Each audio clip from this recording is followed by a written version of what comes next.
watching ARC Media TV, and my guest today is Paul Teshima. Paul, up until 2012, you were an executive with Eloqua, a software licensing company with a focus on automated marketing. Eloqua sold to Oracle in 2012 for nearly $1 billion. And now you are the CEO of Nudge, a brand new app that keeps track of the strength of your network, also providing users with icebreakers to reach out to new contacts or strengthen existing ones. Not only that, but Nudge reminds you when your weak ties need love and helps you isolate which contacts will be the most beneficial to you. But first, let's start with Eloqua. We'll go chronologically. So Eloqua licensed software to its clients, demand generation software, and that drives attention to a company's products or services. What tactics does that software use, and why did your clients want to buy it? So at the core of Eloqua's demand generation platform was this idea of tracking digital body language. So this is a buyer's online behavior. And using that, what you could do is you could really target a buyer's interest with marketing campaigns that were personalized, multi-touch, and multi-channel. And so that really was what our customers were looking for Eloqua to do for them. So let's move on to Nudge. Nudge is an app that tracks the strength of your network and gives you a nudge when you should be spending more time on certain contacts, and even provides conversation starters from the news and other sources to get things going. So how does Nudge know which contacts are going to be the most beneficial to me? Well, there's a couple things. The first thing, Nudge is an app that sort of integrates with your different channels you communicate. So it may be your email, it may be your calendar, your social channels. And then it monitors those interactions to understand who is a strong relationship and who is a weaker relationship. And then it looks at those people and says, what's going on in their lives that's important? Because a lot of what reaching out is about finding something that you can add value to them. And so it may be they're mentioned in the news because they had an article on them. It may be that they posted something socially about a cause that's important to them.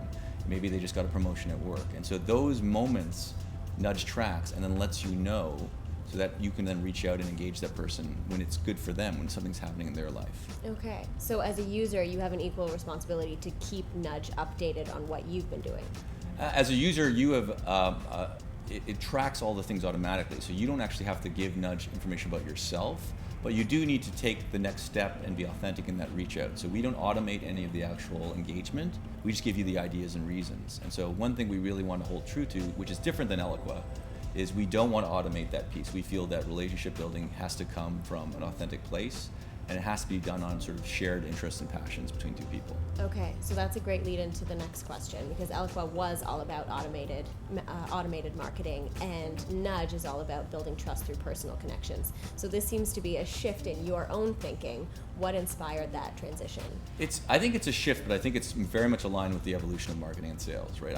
I think the first thing is that it's a bit of a pendulum, right? Everyone says, oh, it's all about marketing now. But the truth is that sales is still around. There's 18 million sales professionals in the US alone. And I think that what you're seeing is an interesting play where marketing has gotten better at providing this sort of buyer experience, buyer-led experience. It's personalized, it's digital, it's social. And salespeople, now they have to sort of step up their game and add more value beyond just providing information, right? Everyone can find information everywhere, it's free. And so our focus on Nudge is how do those salespeople build more trusted relationships earlier, so that when those buyers are ready to have conversations, those salespeople are already there and part of their trusted circle. And so that's where Nudge's focus is, that kind of part two of the marketing automation play. So you are a sought-after speaker in the business world, and you love to tell your audiences that culture eats strategy for breakfast. What does that mean to you? So that quote is from Peter Drucker, and a good friend of mine who was our president of sales brought it into our business at Eloqua. And really the idea is that people and business leaders always talk about, well, you've got to have a great strategic plan, you have to focus on strategy.